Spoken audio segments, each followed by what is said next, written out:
Ladies and gentlemen, good day and welcome to the UFO Moviez Limited Q3 and 9M FY26 earnings conference call hosted by Ventura Securities Limited. As a reminder, all participant lines will be in listen-only mode and there will be an opportunity for you to ask questions after the presentation concludes. Should you need assistance during the conference call, please signal an operator by pressing star then 0 on a touch-tone phone.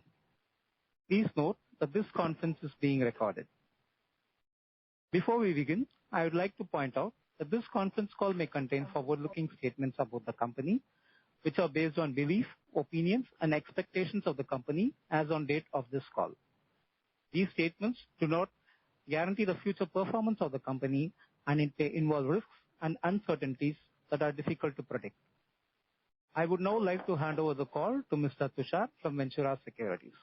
Thank you and over to you, Tushar. Thank you.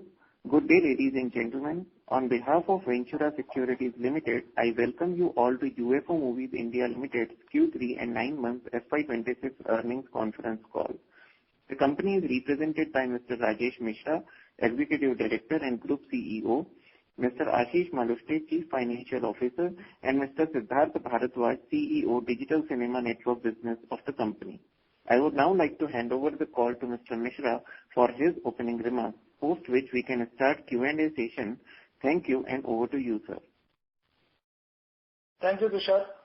Greetings everyone and thank you all for joining our Q3 and 9 months FY26 earnings call. Q3 FY26 once again highlighted how critical the right content and release timing are for theatrical performance. October saw steady momentum led by the strong performance of Kantara Chapter 1, while other releases such as Sunny Sanskari Ki Tulsi Kumari, Thamma and Ek Deewane Ki Deewani delivered mixed results. November was relatively softer, reflecting a muted post-Diwali phase. Films like De De Pyar De, Tere Ishq Mein and 120 Bahadur saw steady but moderate footfalls, while a crowded slate of mid-scale and regional release delivered average performances overall. December clearly stood out and drove the quarter. Dhurandhar delivered a strong and sustained run through the holiday period, reinforcing the power of event-led cinema. While Akhanda 2 Thandavam added regional support and Tu Meri Main Tera Main Teri Tu Meri underperformed, overall momentum improved meaningfully towards the year end. Overall, Q3 FY26 saw stable footfalls, supported by select market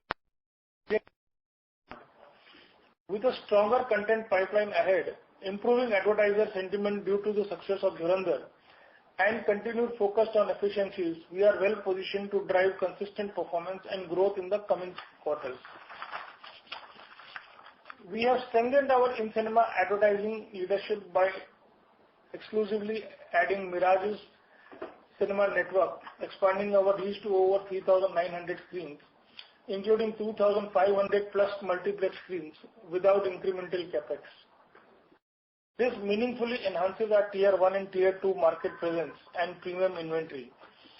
In total, 457 movies were released, including Virgin languages during the quarter, compared to 404 in Q3 FY25 and 462 in Q2 FY26. On the screen network front, our advertising footprint now stands at 3,783 screens. This includes 2,304 multiplex screens and 1,479 single screens. Turning to the key figures for the quarter and 9 months ended December 2025, the consolidated revenue for Q3 FY26 stood at 1,319 million compared to 1,387 million in Q3 FY25 and 1,113 million compared to Q2 FY26. EBITDA stood at 106 million in Q3 FY26 compared to 208 million in Q3 FY25 and 116 million compared to Q2 FY26. The company reported a net profit of 64 million in Q3 FY26 compared to a net profit of 153 million in Q3 FY25 and a net profit of 75 million in Q2 FY26. Regarding 9 months year-ended performance, consolidated revenues amounted to 3,522 million compared to 3,300 million in 9 months FY25. EBITDA for 9 months FY26 was 620 million compared to 473 million in 9 months FY25. On the PAT front, the company reported a net profit 204 million in 9 months FY26 against a total net loss of 103 million in 9 months FY25. The consolidated cash as of 31st December was 1,271 million, and the net cash was 491 million after considering outstanding debt. Looking ahead, the Q4 began on a positive note with the release of films such as 21, Raja Saab, Rahu Ketu, Border 2, etc. The outlook for the upcoming quarter remains positive, with several high-profile releases including Mardani 3, O Romeo, Dhurandhar Part 2, Toxic Peddi, etc. With this robust lineup, we remain confident about continuing with the momentum. I would like to take this opportunity to thank all our stakeholders for their continued trust in the company. With that, I open the floor to take your questions. My colleagues, Mr. Ashish Maluste, Chief Financial Officer, and Mr. Siddharth Bharadwaj, CEO, and I will be happy to take your questions. Thank you. Thank you, sir. Ladies and gentlemen, we will now begin the question and answer session. If you have a question, please press star and 1 on a telephone keypad and wait for your turn to ask the question. If you would like to withdraw your request, you may do so by pressing star and 1 again. We'll wait for a moment while the question queue assembles.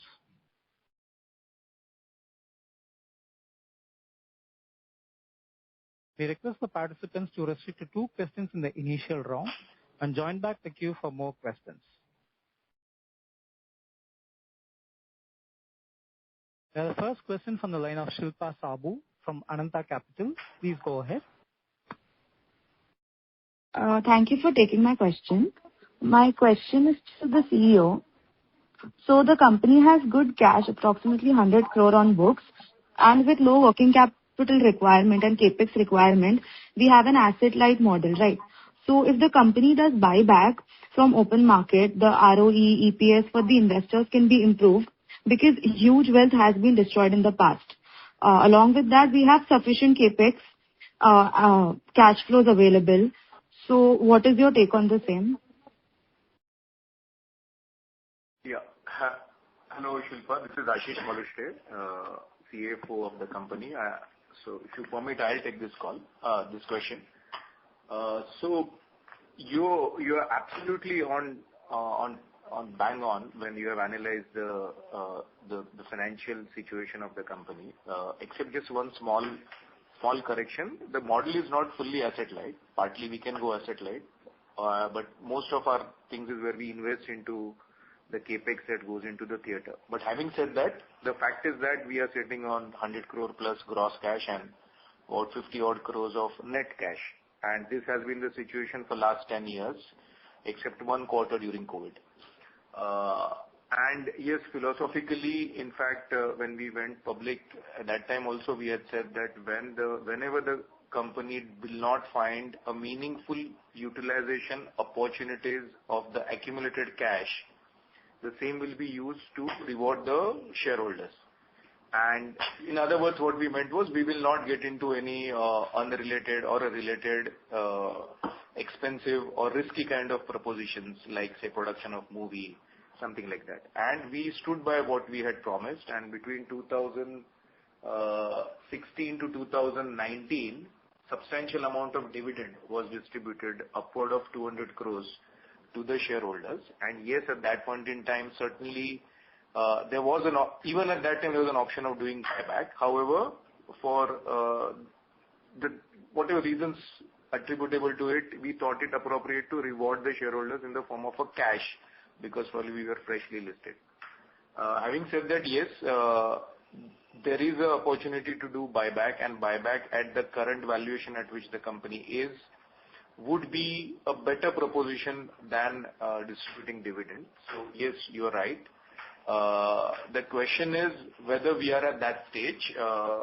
in terms of cash availability, yes, but in terms of technicality, which means the P&L supporting buyback or distribution of dividend, we are not at that stage even today because of the accumulated losses that we had, which are slowly behind us now. But maybe the stage at which the company will be in a position to return the monies back to the shareholder in the form of dividend or a buyback would be sometime soon, not immediate, because last year we turned profitable meaningfully. This year we have continued in all the 3 quarters the PAT level profitability. So when this continues for some more period of time, yes, there will be a meaningful accumulation of cash, and at that point of time, buyback can certainly be considered, especially because the valuation parameters and the multiples are at a relatively lower level as compared to industry. Yes, sir, I understand your point. Just one thing. So can we go for a buyback in a smaller amount, like 3, 4, 5 crore per quarter? That won't impact the cash also much along with the plans that the company has. Yes, again, I'll say that yes, that can be one of the strategies and one of the ways forward. But all depends on whether your your financials allow you to reach that level. In my opinion, by year end we would be. Then whether it should be one go bigger chunk distribution of dividend or buyback, or doing dividends in a shorter span or buybacks in a shorter span will be a tactical decisions which need to be taken by the board. But all I'm trying to tell you is that this company has always believed in returning the cash to the shareholders. It was in the form of dividend in the past, and I'm saying it is to the tune of 200 crore plus. That is the money that we have returned. What is the exact number? 255 crores were distributed in 4 years. And that is what we wanted to bring it to the shareholders and the investors and analysts notice, that this is the philosophy of the company. Unfortunately, the whole industry went through a very bad patch from 2020. Now, luckily, we are out of it meaningfully last 1.5 years. So yes, once we are again back in that situation, we will take that call. But tactical calls, whether it should be in a tranches or at one go, whether it should be dividend or buyback, that would be driven by the board level discussion. Okay, sir. Thank you. Just one suggestion. I think that dividend won't improve the EPS and ROE for the shareholders as much as buyback can do. So just one suggestion from my side. I fully agree with you on this, more because the level of lower valuations that we currently have, considering the consistent performance that the company is giving. Yes, sir. Thank you so much. Thank you. The next question comes from the line of Vedant Bangar, an individual investor. Please go ahead with your question. Good morning, sir. So actually, in the last Q2 con call, you had said that we shall not. Can you speak a little louder, please? Yes, sir. Can you hear me now? I would just request you to speak a little louder. Yes, sir. Am I audible now? Yeah. Please go ahead. So in the Q2 con call, you had said that we shall not expect the same numbers in the Q3 as they were in the last Q3. As in December 2024 numbers shall not be compared to this. We shall not expect the numbers this quarter because last year December quarter had a very massive release called Pushpa 2, which enhanced the numbers to a certain extent. So this quarter as well, there was this release on exactly the same date, 5th December. So we had the same number of days to cover those numbers in form of Dhurandhar. So the numbers didn't quite match the last year's quarter.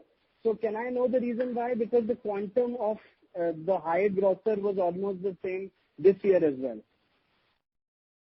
Would like your take on that, sir. I appreciate your astute observation on this point, and also with reference to the last quarter, Q3 FY24. Only thing is, the couple of differences over here was that this year the Diwali releases didn't pan out. Normally the releases during Diwali time, they work and they give us much better returns. So that was one reason. Dhurandhar, yes, you are absolutely right. It did work very well. Only thing is, between Dhurandhar and Pushpa 2, the primary difference was that Dhurandhar was a single language film released only in Hindi language, whereas Pushpa 2 was a multilingual language which released in Hindi, Tamil, Telugu, Malayalam, or Kannada, all these languages it released in. So it had a much wider footprint, and that delivered the numbers, much higher numbers for Pushpa 2 than it could do only for Dhurandhar. So this is the two primary differences that we see. Okay, so if I can add on to this, one thing which Siddharth would be able to better articulate, which I will leave it to him, is about the point that Dhurandhar, when it was released, it had a limited hype when you compare it with Pushpa 2, and most certainly Dhurandhar became a great hit once it was released, but the allocation of the advertisement resources that happen is based on a hype as perceived by the advertisers. So therefore, just to take a corollary, Pushpa 2 would have got a better advertiser's attention than Pushpa 1, and of course Pushpa 2 was considered to be one of the super hyped and super expected doing better movie. But so Pushpa 2 had a better outlook from advertisers' point of view versus Pushpa 1, and same would probably happen for Dhurandhar, which probably Sid would take up. But before that, quickly, second thing that has happened is the government and state and central government vertical that we have within the advertising, which used to be 100 crore plus till 2020, that had come down to the range of 30 crores last year, full year, and that continues to underperform. So on a quarter-on-quarter basis, the government segment has reduced by about 4 crores, if I'm correct.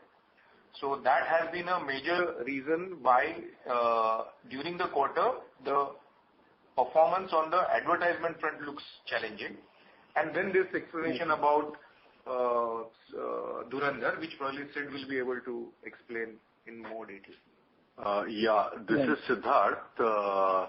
So as Ashish and Rajesh just mentioned, there are two different genre of movies. One is more national, another one limited to Hindi-speaking markets, so which provides lesser opportunity for advertisers to take advantage of. And second, Pushpa 2 was eagerly awaited for over a year, more than a year, and advertisers were, there was a lot of excitement pent up, which came out when the movie was released at the end of the year. Right, so it worked on the hype of more than a year, whereas Dhurandhar, like any other blockbuster, anticipated blockbuster, carried the buzz was there in the market, which we took advantage, and word of mouth spread, and it turned out to be the biggest blockbuster Hindi cinema has ever seen. I'm sure it will create a similar hype for Dhurandhar 2, which is due for release within this fiscal itself. So you can anticipate equal if not more response from advertisers in the month of in the month of March, mid-March, and the results of that should show in the next quarter. Okay. So, yeah, so one more thing. I answered your question. All three. Yes, sir. Very, very elaborate. So one more thing I need to ask. Sir, our margins of the past 5 or 6 quarters have been a little erratic. I mean, they have swung from 22% to 12% to again 16%. So what's the normal trajectory of margins that we should expect in the future? Operating margins I'm talking of. Okay, so when you look at operating margin and it moving erratically, the erratic movement would only and only because of the movement in advertisement revenue. And the reason for that is there is a sizable fixed cost associated with the advertisement revenue in our case, which is the sharing that we do with the theaters, which is called advertisement revenue share as a head in the books. Now that is annually it is in the range of about 75 crores, of which almost 80% is fixed. So what happens is when you have Q3 of last year, my margin from advertisement revenue shoots up because this cost being fixed, more or less being in a near fixed scenario. But when that advertisement revenue on an annualized basis comes to a lower level, say against 160 crores annualized, it comes down to 100 crore annualized, then the margin contracts from 75 crores annualized to 25 crores annualized. So that would directly translate into, now this is one key margin because the rest of our business is quite predictable. My both revenue streams from distributor fee revenue and my theatrical revenue is relatively predictable, and the expenses are also predictable. So there is a certainty to the kind of margins that we will draw from this segment. It's not a segment, but this section of my revenues. But the only differentiating factor is my ad revenue, how it pans out. And that exactly, now if you go back and try to correlate with the ad revenues, you would see a similar kind of a movement in my margins. One small addition, there would be a betterment in the margins when you see my sale of product revenue going up in a particular quarter, because that generally fetches me around 21 to 22% average margin. Okay. So these are the two factors. If you link it with the numbers that you analyze, you will probably get the answer. And if there's anything still outstanding, then we'll be happy if you reach out to discuss your question. Okay. So one last question. So in March 21, as in the year FY22 and FY21, we had accumulated losses of more than 200 crores. You know, if we combine both the years basically. So why are we paying taxes? I mean, we have accumulated losses of more than 200 crores in those 2 years. So shan't we negating the tax rate till the time 200 crores is compensated? So thank you. Good question. Many investors may have this point, but the answer lies in accounting principles. So what you see as a tax expense is not a tax payout. Okay. So there is a concept of deferred tax sitting in the balance sheet. So basically the books of accounts say that whether you have profit or no or loss, that period's profit or loss must represent a true picture. And therefore when we were incurring losses, you would see that if you open those numbers now, the loss before tax and loss after tax, you will find the loss after tax being lower than loss before tax. Obviously nobody is paying me taxes, but still why my loss before after tax lower is we create a fictitious assets called deferred tax asset in the books, which primarily says that whenever in future you will make the profit, you will reduce this deferred tax asset fictitious, and in that period, though you don't have to pay tax, in the books of accounts you will show that there is a tax payment. This is an accounting principle. So therefore when you see in the current period there is any tax hit in the books, that doesn't mean that my tax hit translates into cash outflow. What it means is correspondingly my deferred tax asset sitting in my balance sheet will go down. And now if you see my, of course for Q3 you may not be able to see, but Q2 if you see the balance sheet is reported, even year-end balance sheet would be reported, you will see the deferred tax asset going down. Still, since we are on this point, still there could be one question, then why there is an outflow in cash flow for tax? That is purely because there are TDSs. So even though I am not liable to pay any tax, when I render a service, the service recipient is supposed to deduct tax as per the provisions of Income Tax Act. So although whether I am making profit or no, he is supposed to deduct tax. We obtain a lower deduction certificate, so the tax deduction in many cases goes down.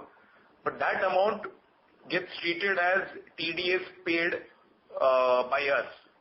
But that entirely comes as a refund from government.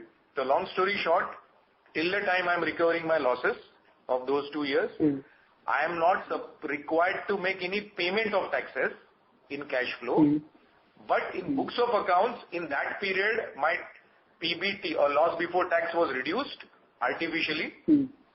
Deferred tax asset was created, and that gets written back as I start making profit. So this is simply accounting thing. We don't pay any taxes from cash. Okay. Thanks a lot, sir. I wish you a great year ahead, and you've been great help. Thank you so much. Thank you, sir. Thank you.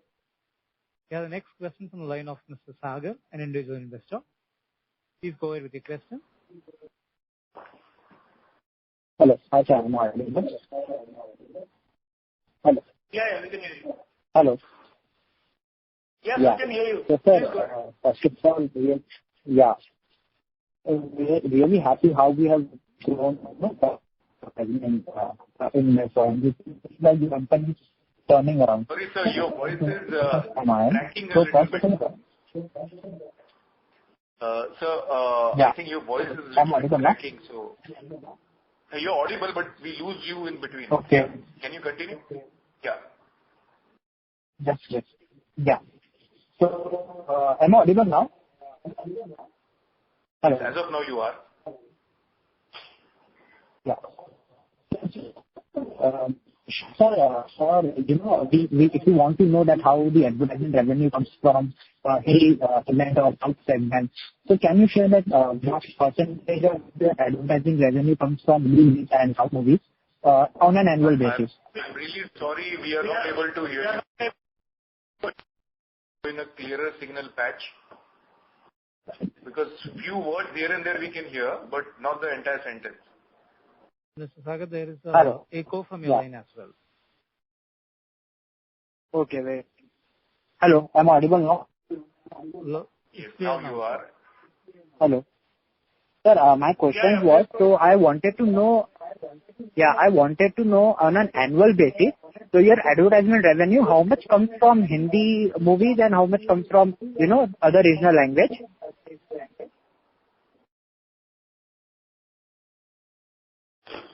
So, hello.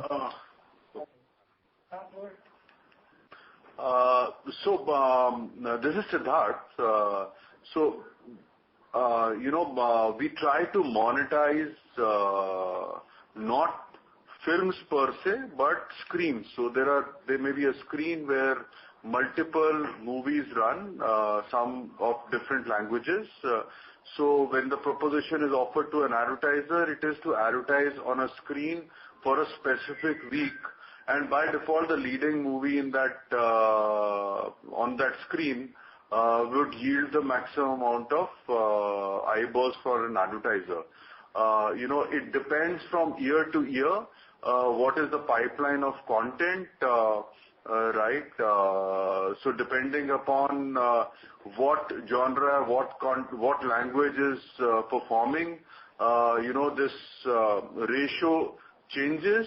However, since our screens are split between Hindi market and southern markets, we can say we can definitely provide you insights into what is the kind of revenue that the screens down south, 5 states of south yield to us, and what is the amount of revenue the balance set of screens yield to us.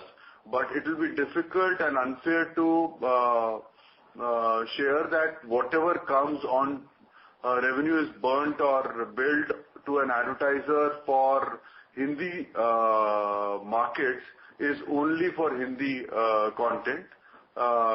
It is a result of mixed content that is running on those screens. Similarly for screens down south. I won't have the number right now off the cuff to share with you what's the kind of revenue southern screens yield to us and the Hindi markets screens yield to us, but we can definitely share the same with you. Right? Right. And sir, how much screen, so 3,700, how much of the screen is available, present in Hindi market and how much into South? So some 1,590 screens are in the southern market, 5 states of South, and balance screens would be in the Hindi speaking market. And sir, so I wanted to understand, how many advertisers you have currently, and also, how sticky the business are. So if, let's suppose, an advertiser comes from, time to time, or he goes and off through seasons or through years. So can you share, like, what is the stickiness of advertisers, and also how many advertisers that you have, and what kind of growth you are seeing in advertisers? So there are two sets of advertisers. One is an advertiser who consistently uses cinema as an advertising strategy and is more or less present or active on the cinema network that is relevant to his markets round the year or through his season, right? And there are other advertisers who only advertise on cinema on peak impact or tentpole opportunities or tentpole movies, right? So these are the two different set of advertisers. Both have a different strategy to take advantage of cinema as a medium. These are depending upon the buzz around the content. The tactical advertisers advertise on cinema. They vanish when there is buzz reduces. However, mature advertisers who look at cinema as a medium to be consistently used through the season or through the year, they are actively present over long period of time. I can say post-COVID, the tactical advertisers came back faster because it doesn't take long to build conviction around big blockbusters. But the consistent advertisers or advertisers who consistently advertise on cinema screens took time to come on board. But this has been a year where these advertisers have embraced cinema. They have realized that cinema has bounced back off and on. The big hits will come, and over a period of time, the audiences will even out. So they have come back, but the impact, the advertisers who take advantage of the impact properties, tentpole hits, they embrace cinema only when the big ones come on the cinema screens. So that is dependent upon flow of content. So I hope that gives a clear picture of what has happened, what is going to happen in the future. Yeah. Sir, any long-term agreements that you have with your advertisers, or it just changes season by season, like? So yes, like I said, two type of advertisers. One, consistent advertisers. So these are the guys who do either annual deals or season-specific deals. Supposing there's a hosiery client who's active only for 4 months, he will do a 4-month deal. There are other advertisers who advertise around the year. They do year-long deals, but only for screens which are relevant. Supposing a brand is active only in Bengal, he'll only do for Bengal screens. So they are the guys who do annual deals or long-term deals. And the others, they come on content, and they pay basis the pricing that exists on that specific week. So yes, we have long-term advertisers and just simple advertisers who take advantage of specific release or specific movie. Yeah. And sir, the lady that asked the first question about the buyback. So, your company looks interesting, and next year it's kind of going to be big because Dhurandhar 2 is lined up then. And both the two Khans and Ramayana movie, a lot of good movies are coming next year. So, and your stock is trading below book value. So just one suggestion, if you have the money, you can do buyback, because if, your financials come next year, good, then the stock will already run, and, then your stock will become costly for you to buy back so it's cheaper now, but the future really looks interesting. And, that's it from my end. Thank you so much, sir. Thank you, sir. Thank you. Thank you. Ladies and gentlemen, if you have a question, please press star and 1 on a telephone keypad.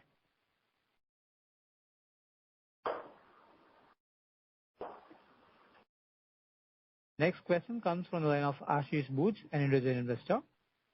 Please go ahead. Hi, sir. I'm an individual investor. I just wanted to know a couple of things. One is the slippage on the margin front on Q&Q basis. In spite of higher ad revenues, our margins have shrunk on Q&Q basis.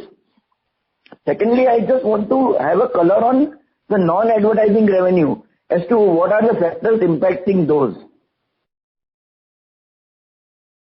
Sorry, sir, you're losing your voice in between. Can you repeat the first question? I understood to be why the margin in Q3 is lower than Q2 of 25-26. Q2 of current year? Yeah, current year. Yeah, okay. And the second question? I just want to have a color on the product, yani non-ad revenues, as to what are the major factors impacting that. Okay, so let me take the first question first. And your first question is about sequentially why your margin is appearing to be going down. Yeah, in spite of higher ad revenues. Correct. So answer to that, from 19% it seems that it has gone down to 16%, 15.9%. And the simple answer to that is, mathematically 3 reasons which I can quickly back of the envelope tell you. One is that there is slight reduction in ad revenue. And my increase in ad revenue as well as decrease in ad revenue impacts the EBITDA as well as PBT margins to the tune of 80% of reduction or increase. Because as I had explained in one of my previous missions, that my fixed cost is significant of sharing. So if I earn 100 more rupee, then a major portion of the sharing is already fixed. So the incremental 100 rupee may contribute around 70 to 75 rupee as margin. The same happens when it is reversed. When my ad revenue reduces, it will bring the profitability down by almost 70-75%. And therefore, on quarter-on-quarter basis, when there is a slight reduction in ad revenue, that has translated to the reduction in the absolute margin. And that absolute margin in turn leads to reduction in the absolute margin leads to the reduction in the proportionate margin. So therefore, out of 19 to 16, one component pertains to the fact that the sales, the advertisement sales itself has come down by some portion. The second reason is that the sharing which is again on a quarter-on-quarter basis, it gets neutralized with the ongoing discussions with certain of the bigger chains, can move the quarterly hit by some basis points. So in this quarter, there is some amount of increase which in the sharing versus the previous quarter. And therefore, on a net level, though the ad revenue is having a lower reduction, the net advertisement revenue will see a higher reduction. And that is the second element that you see. And the third element, which is not directly seen in the numbers, is my profitability margin from international business. So if my international business has contributed slightly better in Q2 versus Q3, that will push the margin higher. So while I have not built that bridge straight away for you, but offhand I know that these are the 3 key reasons why the margins would come down from 19% to 16%, plus some amount of increase in provisioning that we have done on a conservative basis towards certain expenses in Q3 over Q2, but that is not a significant amount. So these are the 3 or 4 key items why you see the margin difference. The advertisement part is more important to note that any increase will disproportionately contribute to the margins and vice versa. Thank you, sir. Thanks. And for advertisement revenue, how is the revenue sharing done with the exhibitor? Is it on a variable basis or minimum commitment basis? Yeah, so it's a minimum commitment, but the way it goes is when we sign up a theatre, we provide the entire, mostly as a part of our business proposition, we provide an entire infrastructure and invest in the infrastructure. This is one category of a deal. In that case, there is a fixed minimum guarantee that we commit to him, which is nearly equal to the rental that we charge to him. So the theatre in turn gets those equipments at either near zero rental or marginal rental, depending upon what kind of equipment he has bought. But that component of minimum guarantee will always be compared in the books versus my advertisement revenue. So this is one category. There is also a second category where if the investment is not done by us, then there will be a higher minimum guarantee plus sharing that we have to do. And there could be certain theatres, which is a small in proportion, where we sign up for no minimum guarantee, but 25% of the net advertisement revenue being shared with them. So it's a composition of 7-8 different key categories, but I have explained you 3 key categories out of them. Thank you. Thanks, sir. Thank you, sir. Thank you. Ladies and gentlemen, if you have a question, please press star and 1 on a telephone keypad. Next, we have a follow-up question from Mr. Sagar, an individual investor. Please go ahead. Hello. Yeah. So, sir, I was going through your numbers and I just wanted... Hello? Yeah. Hello. Yeah, I'm audible, right? Please continue. Yes. Yeah.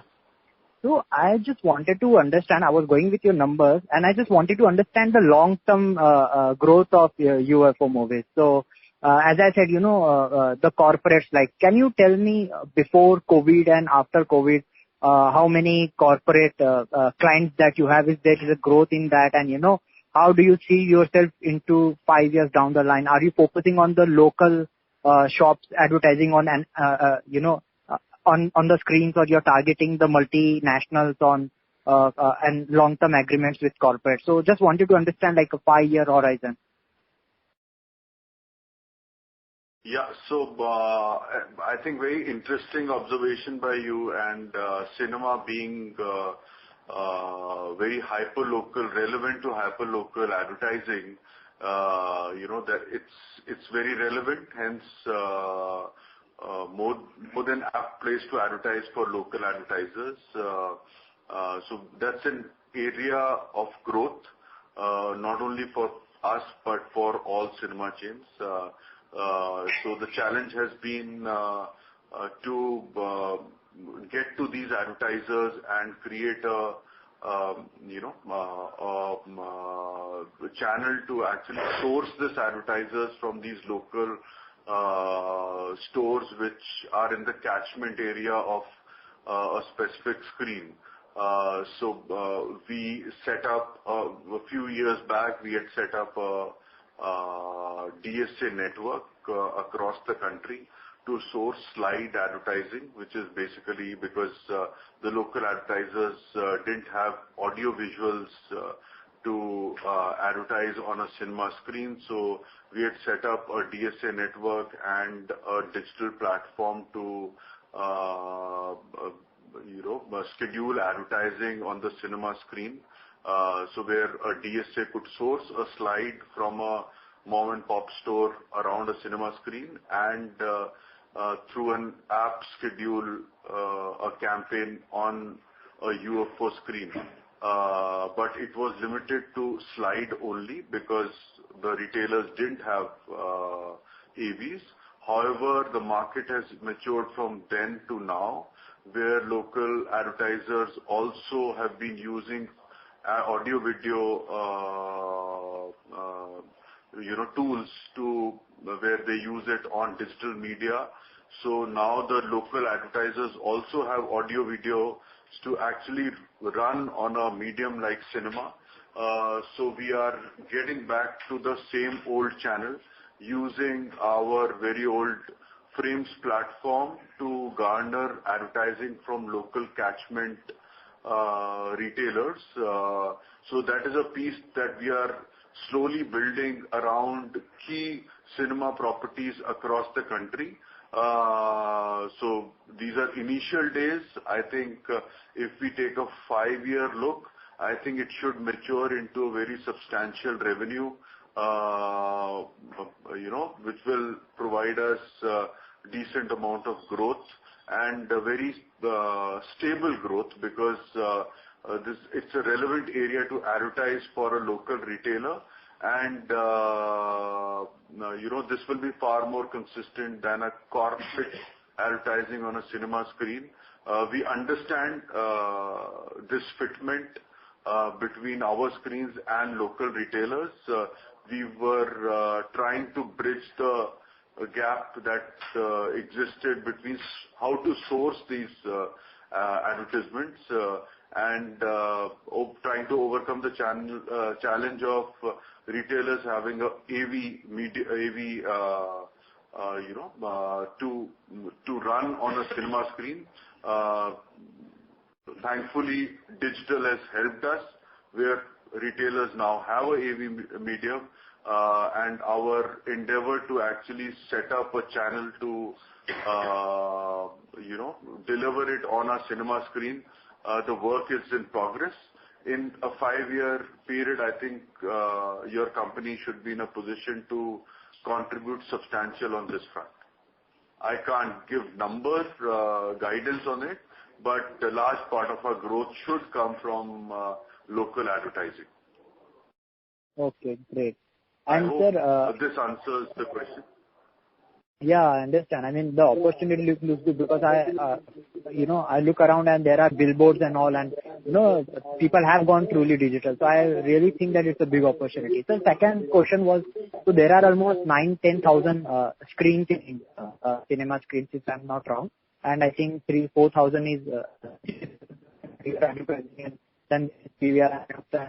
So those remaining 5,000 who are the competitors, and are this 5,000 are you looking to expand new screens too?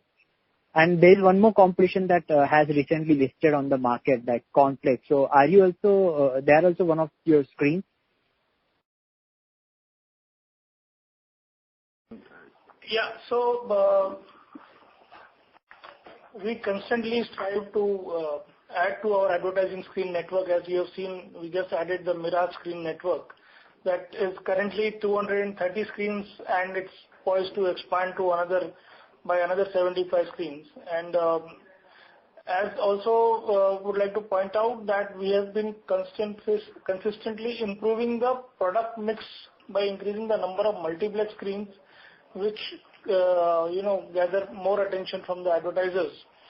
So that is there. And as you mentioned, Complex, yes, Complex, we have some of the screens with us, and some of the screens are with another network, which had already done. So it's an ongoing process. As the screens open up, we consistently try to engage with them and bring them on board with us for advertising purposes. Yeah, and so the last question. So before COVID and after, so you are sharing like 25% revenue with the screen guys, right? So are there any chances that this ratio of them, like the revenue sharing, can fluctuate and their share of revenue can increase? And what was before COVID and after COVID, like the revenue sharing? So revenue sharing percentages before COVID were in the range of 29, 31, 32 in 17, 18, 19. But during this time, my advertisement revenue was quite sizable. Total advertisement revenue 17 was about 180, 18 was 200, and 18, 19, 213 and 237. So about when we were at a level of 200 crore of advertisement revenue, my sharing percentage was around 30, 29, 31 and 32. So the same equation which I was trying to explain you some time back, currently you are seeing in FY25, my sharing percentage was 60.83, and in the current period, my sharing percentage would have again come down in the same range. In Q3 it is 59, but in Q1 it was 67. So what is happening now is because my ad revenue has come down substantially from 200 crores level to a level of 120 crore. My sharing percentages have gone up because I have a significant fixed component. Having said that, the basic percentage itself have moved and it will move. To answer your question whether ongoing basis the sharing percentage that we have agreed or a minimum guarantee amount that we have agreed would remain same or no. The answer to that is as the business grows, obviously the theatres rightfully would have an expectation of a slightly higher share, and those are negotiated and paid.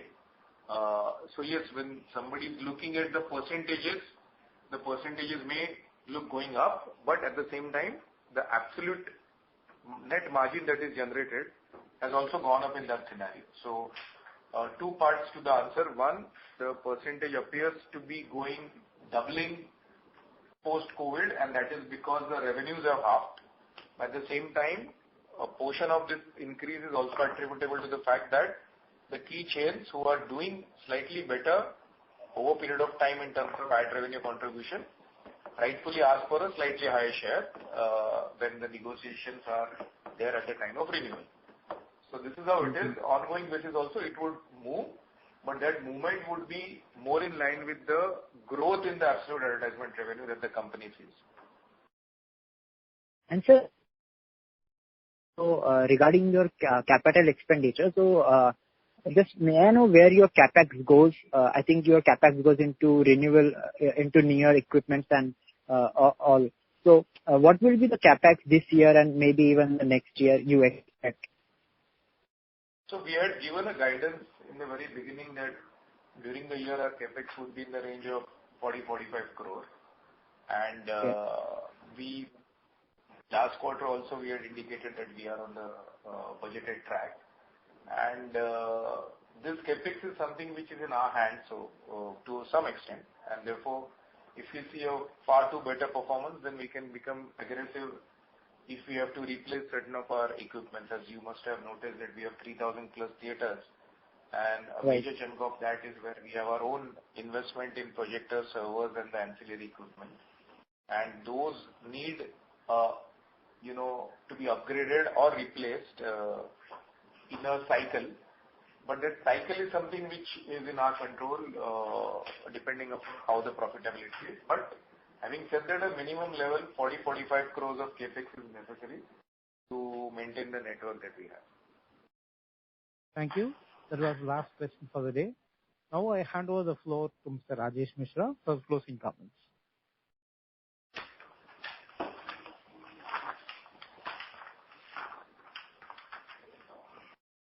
Thank you all for joining today's call. We value your time and continued engagement with our business. Our team remains available for any further queries or clarifications. We appreciate the support and look forward to updating you again next quarter. Thank you very much, everyone. Thank you, sir. Ladies and gentlemen, this concludes the conference call for today. Thank you for your participation. You may disconnect your lines now. Thank you and have a good day. Thank you. Thank you.